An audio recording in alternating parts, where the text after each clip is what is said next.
What's up? How's everybody doing? Prove it to me. How do I know you're doing good? How do I know you're not lying? No. What's up, people? Good to see you. My name is Marc Ecko, and I'm really excited to be here and to chat with you guys around a word that I still am trying to figure out. And there's a lot of words that I struggle with. And this one, entrepreneur, is like one of these words like the word love you misutilized with your first girlfriend in high school, right? We bandy it about, and I don't know that words do justice to the premise. I'm more of an image guy. My dad growing up was fixated with taking pictures of the family, and I think that probably gave me my inflated ego. Okay, so I'm a fashion guy. If you don't know me, and probably makes sense that I'm into pictures, image, right? Fashion, image, isn't it just the business of image, right? Well, I like to think that it's more than that. I think the role of image is critical in building a business, and not just some surface image. I'm not talking about agency image. No disrespect to any agencies, amazing work that agencies do, but I'm not talking simply about the image of that or the context of making a logo. If you guys are going to ask me about how I came up with the rhino, I'm going to leave. We could Wikipedia that. I'm talking about the magic of image over words. Since we were cavemen, right? We understand this concept. The importance of the image versus the word, right? Like here's an image of a great pioneer. It's a great pioneer. Do you guys know who this is? It's Martin Cooper. He invented the mobile telephone. That was the first mobile telephone. He was the godfather of mobile telephone, or was he? Right? Because we know that it's not the product, it's not what you make, it's how you make people feel. We understand this.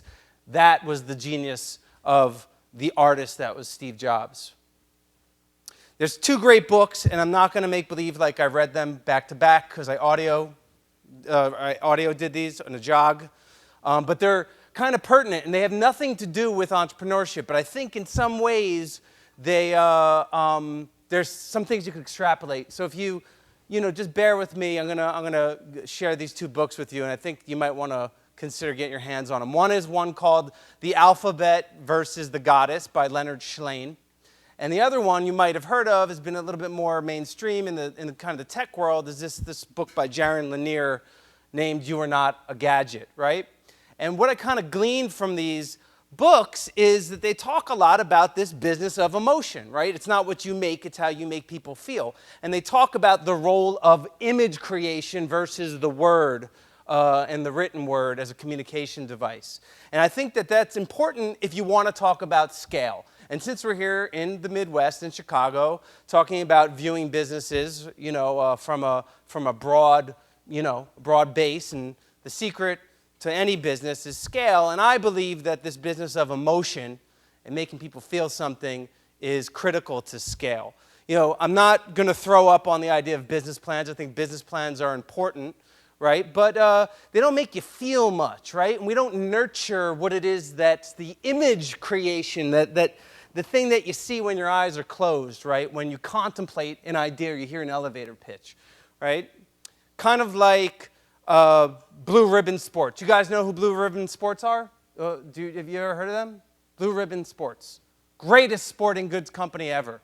It's actually because this guy, Steve Prefontaine, the runner, hooked up with the Moon Shoe, Nike, and Blue Ribbon Sports decided to change their name, and they thought the logo was important. They went out and did a college, thing, and they got this designer, a student, to make this swoosh, and thus scale. So we know the power of image. Get it, right? And so Schlain's book kind of breaks down the power of image as it relates to arts and religion and war over the time and pre-publishing.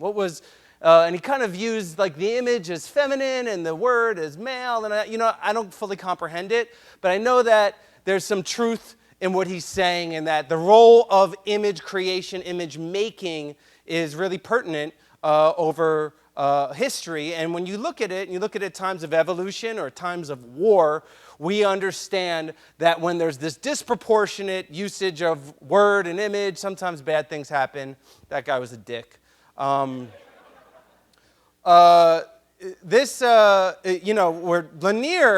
Lanier, what I glean off of what Lanier said, he talks about like how the cats out in Silicon Valley were on some mobster shit, and it was like Al Capone, I think, and Bill Gates and Steve Jobs and maybe Allen like all got together, and they decided, okay, what's going to be the taxonomy of the image of this digital software ecosystem? So they decided, supposedly, on this concept of the window, right? The file, the folder.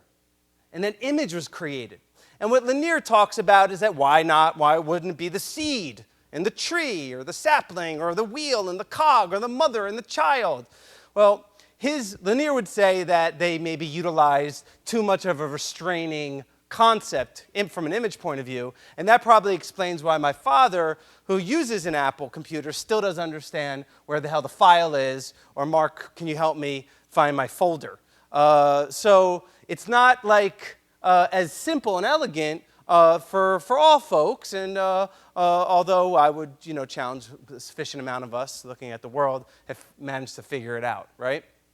So I want to paint a picture for you around entrepreneurship, how I kind of image or imagine myself, if you will. I think if I'm going to sit here and talk to you about imagery rather than words, I think it's probably important to show you some pictures and give you a sense of my backstory, right? In advance of that, I just want to shout out my boys at Mr. GIF, who gave you guys this beautiful gift of these moving images. I thought it was kind of a cool idea to be in Chicago talking about ideas to share with you the gift of image. So big up to those guys for helping me put this material together. How do I see myself? Well, you know me as a designer, at least that's what Wikipedia says. I've gotten paid sufficiently well for that skill set, but I don't really view myself as that. I see myself more as an artist and more as an instigator, and I use that a bit, and I also talk quite a bit about where you came from, and growing up and being born in 1972. 1972 was a special year, right? I mean, this was Nixon went to China, Godfather was the movie of the year, Nike was launched, HBO came, the cable industry, and thus lots of great images were surrounding me coming up in the 80s. Here's a picture of me, my dad shot with my Star Wars action figures, right? So the imagery of Star Wars was really pertinent to me in terms of narrative. What was interesting about Lakewood, New Jersey, and growing up in the 80s is like, here's the town surrounded by all these suburban towns, largely white communities. But this community of Lakewood was like really diverse, ethnically diverse. Big black and Latino population, a big Lubavitcher Orthodox Jewish population. So coming up in hip hop in this town created like a real interesting potpourri of stuff, as you can imagine. I was fixated on hip hop. That's what my peers were into. My gateway to art was getting Henry Chalfant's and Martha Cooper's Subway Art, the book. And when I saw graffiti, it was like I put down my comic books and I kind of connected to my means of being expressive. I was too fat to break dance, but I was into it nonetheless. And cable, when MTV arrived, it was like the future had arrived. Not to mention the what the fragmentation of media and video gaming did to inform these images. And it was kind of like pre-9/11, like the decade of the 80s is when kind of shit got kind of raw. Like those 24/7 news channels created images, for better or worse, that maybe I was a part of that, one of the last generations to realize how small the world really is. So I painted t-shirts in my garage in high school, and that's how I earned a buck.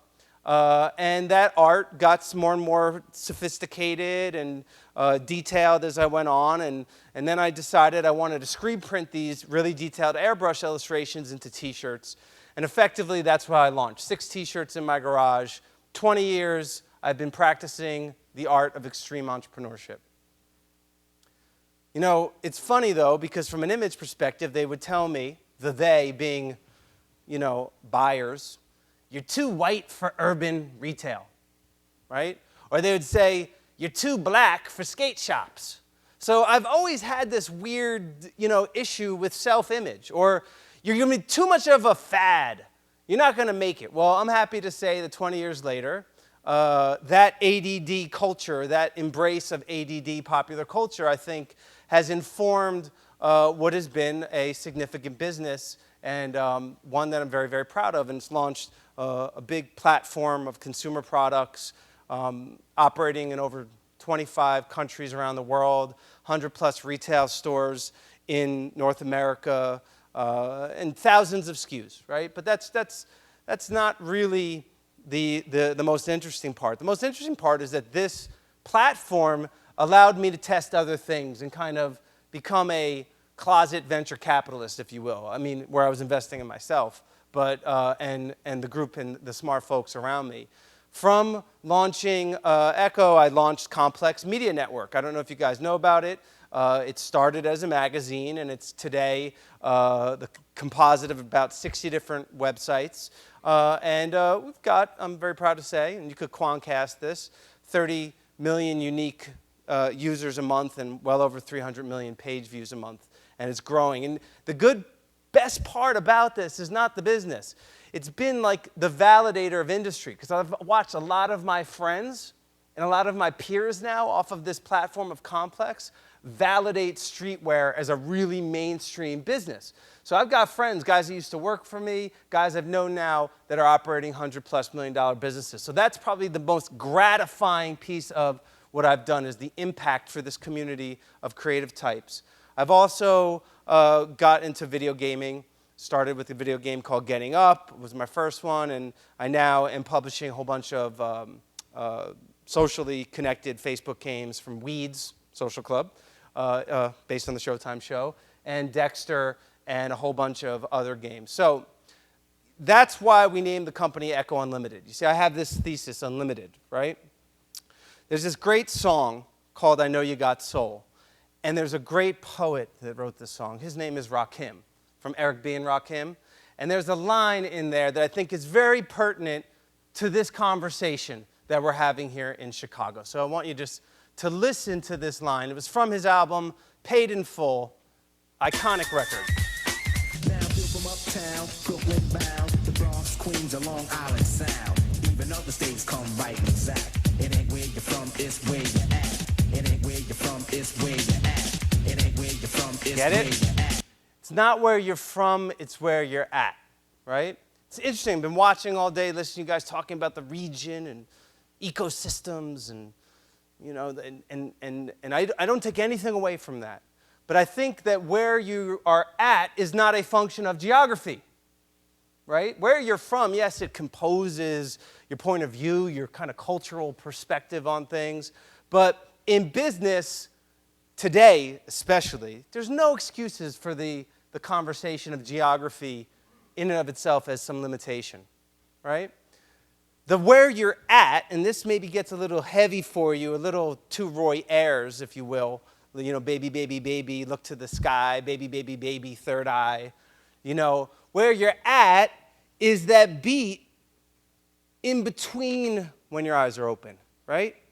It's that thing that stays with us. It's that piece that fuels us at night or when we imagine it, when we've left our experience with the person, place, or thing, the good or service. So I guess, I could shrink your head with this shit, and forgive me for that. And I don't mean to get all in your head and get too esoteric. And I certainly don't want to say that like proof is success or wealth, because that's bullshit too. I think the proof for me has been that I've been able for 20 years to operate businesses from understanding that you don't compete with dollars, but you compete with ideas. You don't compete with dollars, you compete with ideas. And your only real borders are what you can imagine. So, you can't allow your self-image, your self-view affect where you can go and the boundaries of what you can do and where your business can go. Because, after all, if I only viewed my world as big as Lakewood, and I'm grateful for where I come from, right? I know for a fact that those images that fostered this thesis that affected my art creation. They gave me the means to build business and do some P.T. Barnum shit, over the years, like renting a 747 and tagging, the President's Air Force One. Could look that one up, or Barry Bonds' home run ball, buying it, putting it up for an auction, or creating a crusade against making corporal punishment illegal, as it's now only legal in 19 states, but when we started it was 20, and I won't end till 0. So I get the pieces, I get the images, the composite, right? And there would have been none of that without this energy, without the imagery that fostered this, the ability to kind of see that dark space when I close my eyes. And even if it looks a little crazy, sometimes it does. It is a little bit of a weird potpourri that maybe on the surface looks slightly insane. But I think that's what it takes to foster real brutal innovation and to come to terms with the fact that you can't be comfortable in your own skin, yet alone the buildings of a wall located in the Midwest. It's not where you're at. Is that where you're from or where you're at? Right? I mean, shit. Kanye West is from Chicago, right? Abe Lincoln, Illinois. Big ideas. These ideas, they know no boundaries. They travel far. You think, Minneapolis-born Bob Dylan thought it would only happen at his little folk clubs, that he would be selling out, stadiums? He was playing to the stars. He was playing to the heavens. He wasn't playing to, just us. It was something else. And that's the pertinent piece. So word versus image, right? This has got me fired up. And why I'm fired up is because I'm working on the creation of a new image now, a new business, right? And I'm eager to share some pieces of the thesis of this business with you. I've had a bit of a eureka after these last 20 years building consumer-facing, consumer product business, trying to fight the good fight in the ed reform space on the not-for-profit side of the house. And I've had this kind of this idea of assembling something a little bit different, right? Because it's not really what you snap together, it's how you snap it together, and it's not what we make, but rather how we make people feel. And this is the basis for a new consumer brand that I'm launching this next year. It's called Artists and Instigators, okay? What is it? Well, it's a really unique play, okay? And there's a lot of great foundations and institutions that are going to run this play and try to bring reform to this conversation. Really good efforts happening on a regional basis. But my play, I'm trying to run this play from the outside. Okay, I'm trying to run the interference, right? I want to build a consumer brand that celebrates all things entrepreneurship. That's right, a consumer brand. Soft goods, hard goods, services, right?